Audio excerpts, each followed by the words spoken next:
اب میرے بھائیوں، اگلی صورت جو ہے وہ میری فیوریٹ ترین صورتوں میں سے ہے قرآن حکیم میں. قیامت مضمر ہے جی صورت کے اندر. اس وقت امت کا سب سے بڑا مسئلہ یہی ہے. جو جامع ترمذی میں حدیث ہے کہ ہر امت کا کوئی نہ کوئی فتنہ ہے، اور میری امت کا فتنہ مال ہے. اور بخاری اور مسلم دونوں میں حدیث ہے، نبی علیہ السلام نے اپنی وفات سے 1 مہینہ پہلے شہدائے احد کے قبرستان میں جا کے ان کی قبروں کے اوپر جنازہ دوبارہ پڑھا. 8 سال کے بعد 3 ہجری میں غزوہ احد ہوا اور 11 ہجری میں نبی علیہ السلام کی وفات ہوئی. تو آپ نے اپنی وفات سے 1 مہینہ پہلے وہاں پہ خطبہ دیا. میں نے کربلا والے ریسرچ پیپر میں خطبہ ڈالا بھی ہوا ہے. آپ علیہ السلام نے قبرستان میں خطبہ دیا عبرت کے لیے کہ مرنے کے بعد سب نے ادھر ہی آنا ہے.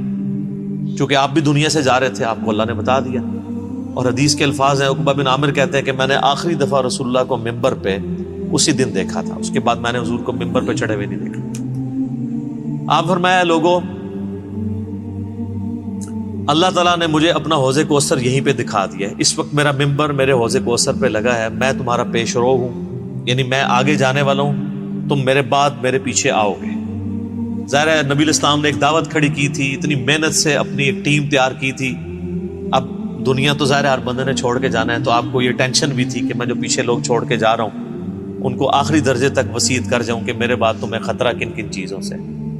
آپ نے فرمایا مجھے اپنے بعد تم سے یہ ڈر نہیں کہ تم دوبارہ سے بت پرستی میں مبتلا ہو جاؤ، شرک کرنے لگ پڑو. یہ تو مجھے کانفیڈنس ہے کہ تم، یعنی اپنے صحابہ کے بارے میں آپ کو ایک گارنٹی تھی، تربیت یافتہ جو لوگ تھے، کہ یہ شرک میں مبتلا نہیں ہوں گے. البتہ مجھے یہ ڈر ہے کہ تم میرے بعد دنیا کے مال میں پھنس جاؤ گے اور دنیا کے خزانے تمہارے لیے کھول دیے جائیں گے. نبی علیہ السلام نے تو اپنی وفات تک فقر ہی دیکھا تھا. بخاری اور مسلم دونوں میں حدیث ہے، اما عائشہ کہتی ہیں کہ نبی علیہ السلام کی وفات تک ہماری یہ حالت تھی. بعض اوقات 1 مہینہ، بعض اوقات 2، بعض اوقات 3 مہینے تک ہمارے گھر میں چولہا نہیں جلتا تھا. کوئی پکانے کے لیے چیز نہیں ہوتی تھی. 2 کالی چیزوں پہ گزارا ہوتا تھا، ایک کھجور اور دوسرا پانی. اور کھجوریں بھی کو ٹنو ٹن نہیں، 2 کھجوریں اور ایک میٹھا پانی کا پیالہ صبح کے وقت، اور 2 کھجوریں اور 1 پانی کا پیالہ میٹھا شام کے وقت. کیونکہ میٹھا پانی وہاں پہ ایشو تھا ریگستان میں. آج بھی آپ ذرا ریگستانی علاقوں میں چلے جائیں تو کتنے کلومیٹرز پیدل سفر کر کے، وہاں کی تو زندگی میں ایشو ہی یہی ہے کہ پانی بھر کے لانا ہے 8 کلومیٹر سے. اور آپ نے آٹا جو ہے چکی میں پیس کے بس روٹی پکانی. یہ ٹوٹل لوگوں کی زندگی ہے. یہ جو آپ یاشی ہیں جو نیٹ پہ یوٹیوب پہ بیٹھے رہتے ہیں اور فیس بک پہ، یہ تو وہاں کے مسئلے ہی نہیں ہیں. وہاں کے تو مسئلے ہی کچھ اور ہیں. تو اس زمانے میں نبی علیہ السلام کے مبارک زمانے، اما عائشہ کہتی ہیں کہ یعنی آپ علیہ السلام اور آپ کے گھر والوں کا گزارا کالی چیزوں پہ ہوتا تھا. اب ظاہر نبی علیہ السلام کو ٹینشن تو تھی کہ میرے بعد جب دنیا کے خزانے کھول دیے جائیں گے. تو مسلم شریف کے آگے الفاظ ہیں اس شہدائے احد والے قبرستان میں جو خطبے میں آپ نے فرمایا کہ مجھے خطرہ ہے کہ تم دنیا کے مال میں پھنس جاؤ گے، دنیا کی محبت میں ایک دوسرے کو قتل کرو گے، حتیٰ کہ تم بھی تباہ و برباد کر دیے جاؤ گے جس طرح تم سے اگلی امتیں برباد کر دی گئی. اور وہی ہوا ہے. آپ دیکھ 30 سال ہی سکون سے گزرے ہیں، وہ بھی بمشکل. اور اس کے بعد کیا ہوا ہے امت کے ساتھ؟ پھر اسلام کا عروج تو نیچے ہی آیا ہے، مسلمانوں کا عروج اوپر گیا. ظاہر ہے سپر پاور تھی، اس کا ایکسپلوژن تھا. جب بھی آج امریکہ سپر پاور ہے تو سر وہ بھی بدماشی کر رہا ہے. اس وقت ہم سپر پاور تھے، ہم بھی کسی کو کھنگڑ نہیں دے دیں. ٹھیک ہے، تو وہ ایک سپر پاور کا ایکسپلوژن تھا. اسلامی حکومتیں نہیں تھی، مسلمان حکومتیں تھیں. کس کی جرت ہے کہ وہ کہہ دے گے جو سلطنت مغلیہ کی حکومت اسلامی حکومت تھی؟ میرا خود تعلق مغلیہ خاندان سے ہے، میں کیسے یہ کہہ دوں؟ اللہ کو جان دینی. مسلمانوں کی حکومتیں تھیں، اسلامی حکومتیں تو کوئی نہیں تھی. نہ سلطنت عثمانیہ جو ہے وہ اسلامی حکومت تھی، مسلمانوں کی حکومت تھی. تو آپ علیہ السلام کو بتا دیا گیا کہ فتنہ مال ہے. یہ صورت اسی فتنے کو ایڈریس کرتی ہے. اور بخاری اور مسلم دونوں میں ایک حدیث موجود ہے متفق علیہ کہ نبی علیہ السلام نے یہی صورت پوری تلاوت کی. پوری صورت پڑھنے کے بعد کہا کہ آدمی کہتا ہے میرا مال میرا مال میرا مال، یہی کہتے کہتے مر جاتا ہے. حالانکہ تیرا مال تو وہ ہے جو تو نے کھا پی لیا، یا پہن کر بوسیدہ کر لیا کپڑے، یا آخرت میں اللہ کے لیے بھیج کے، اللہ کی راہ میں خرچ کر کے اپنے لیے سٹور کر لیا، یعنی جو اللہ کی راہ میں خرچ کرتے ہو یہ تمہارا مال ہے، باقی تو تیرے وارثوں کا مال ہے۔ بخاری اور مسلم دونوں میں حدیث ہے، نبی علیہ السلام نے فرمایا انسان کے 3 دوست ہیں، ایک ہی ساتھ جاتا ہے، 2 باہر ہی رہ جاتے ہیں، اس کے رشتہ دار اور مال یہ قبر سے باہر رہ جاتے ہیں، اور اس کے اعمال قبر میں ساتھ جاتے ہیں۔ بخاری اور مسلم دونوں میں حدیث موجود ہے، نبی علیہ السلام نے فرمایا کہ ابن آدم کے پاس اگر سونے کی 2 وادیاں ہو نا تو وہ کہے گا تیسری بھی آ جائے، اس کا پیٹ صرف قبر کی مٹی بھرے گا۔ یہ لالچ ایسی چیز ہے جس کے پاس مال آ جائے اس کی بھی ختم نہیں ہوتی،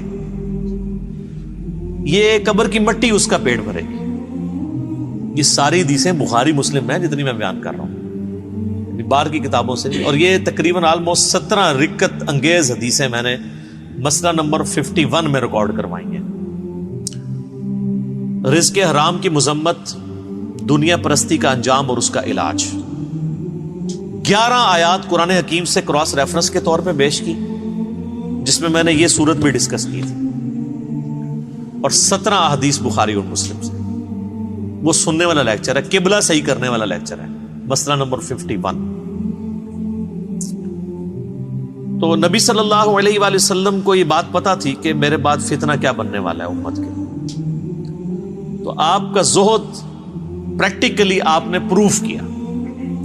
بخاری اور مسلم دونوں میں حدیث ہے، نبی علیہ السلام دعا کیا کرتے تھے، اے اللہ محمد اور آل محمد کو صلی اللہ علیہ وآلہ وسلم بس اتنا ہی رزق دینا کہ ان کی روح اور جسم کا رشتہ برقرار رہے، یعنی بس سانس چلتی رہے، اس سے زیادہ مجھے رزق نہیں چاہیے۔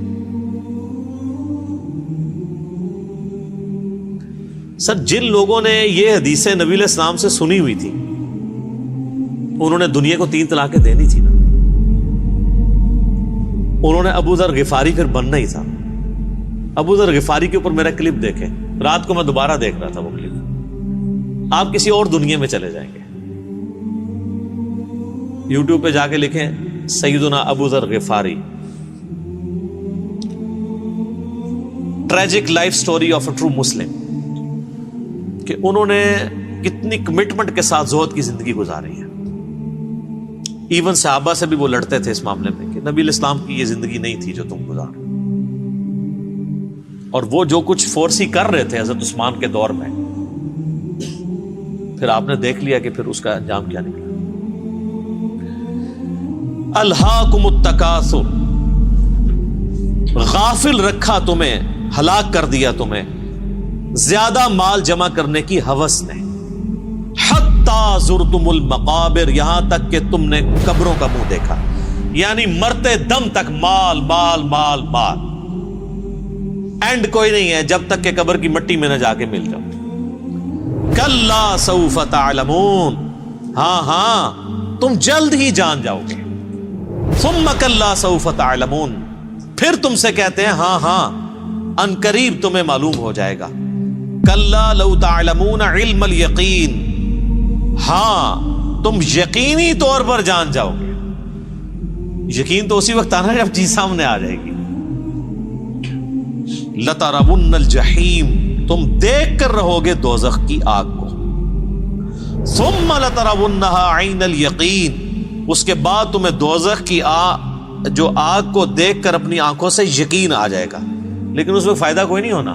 ثم لتسألن یومئذ عن النعیم، اس دن پھر تم سے اللہ تعالیٰ ہر اس نعمت کے بارے میں پوچھے گا جو اس نے دنیا میں تمہیں وہ نعمت دی تھی۔ لوگوں، تم کو زیادہ سے زیادہ مال سمیٹنے کی خواہش نے غفلت میں ڈالے رکھا، یہاں تک کہ تم نے قبریں جا دیکھی۔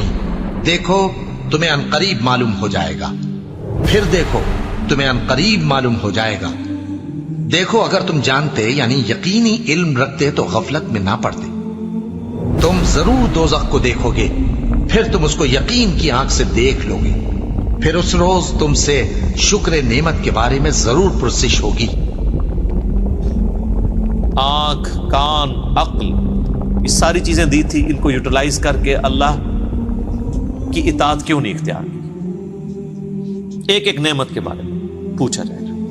یہ ٹرمنالوجیز بھی تصوف کے ہاں تو بہت یوز ہوتی ہیں، علم الیقین، عین الیقین اور حق الیقین۔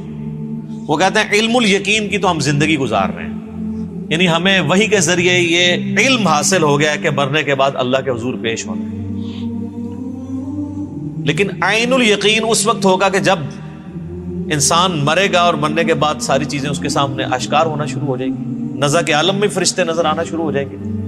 قرآن حکیم کی کئی آیات اس پہ گواہ ہیں، مسئلہ 117A اور 117B عذاب قبر کے اوپر میں نے ریکارڈ کرایا، اس میں آپ دیکھ سکتے ہیں۔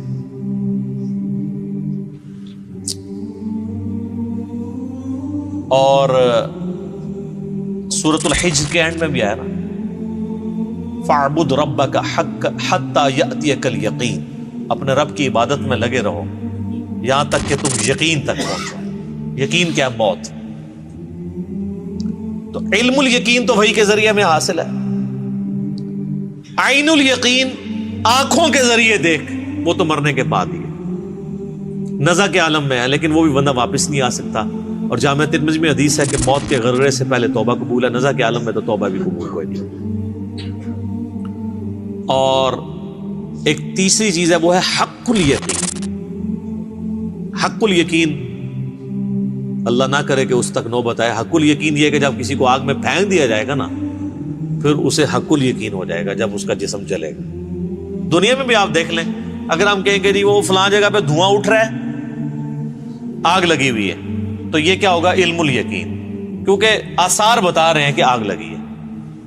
پھر آپ قریب چلے جائیں اور آگ نظر آ جائے تو اسے کہا جائے گا عین الیقین، آنکھ سے دیکھ لیا۔ اور اگر زیادہ تسلی کرنی ہے تو بیچ میں ہاتھ ڈال دیں، تو جب ہاتھ جلے گا نا تو حق الیقین ہو جائے گا۔ تو یہ اللہ تعالیٰ ہمارا ہے کہ تم عنقریب تم اپنی آنکھوں سے بھی دیکھ لو گے اور اس یقین کے عالم تک بھی پہنچو گے۔ آج جو تم ہمارے پیغمبر کی دعوت کو جھٹلا رہے ہو، تو ایک وقت آنے والا ہے کہ ساری چیزیں کھل کے تمہارے سامنے آ جائیں۔